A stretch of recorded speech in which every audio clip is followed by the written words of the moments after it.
அண்மை செய்தியை பார்க்கிறோம். சென்னை மாநகராட்சியில் புதிதாக உருவாக்கப்பட்ட மண்டலங்களின் பெயர்களானது தற்போது வெளியிடப்பட்டிருக்கிறது. மேலும் இது உயர்ந்திருப்பதாகவும் அண்மை தகவல் வெளியாகி இருக்கிறது. விவரங்களை செய்தியாளர் செலினா வழங்க கேட்கலாம்.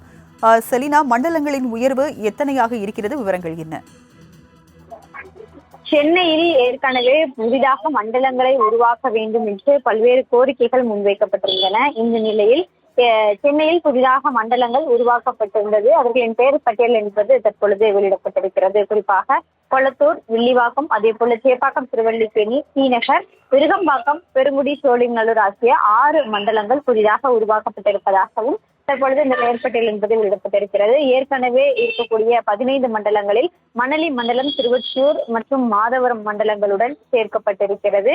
இதன்படி பழைய 14 மண்டலங்கள் மற்றும் புதிய 6 மண்டலங்கள் என்று மொத்தம் சென்னை மாநகராட்சியின் மன்றங்கள் என்பது எண்ணிக்கை என்பது 20ஆக உயர்ந்திருப்பதாக தற்பொழுது அறிவிப்பு வெளியிடப்பட்டிருக்கிறது.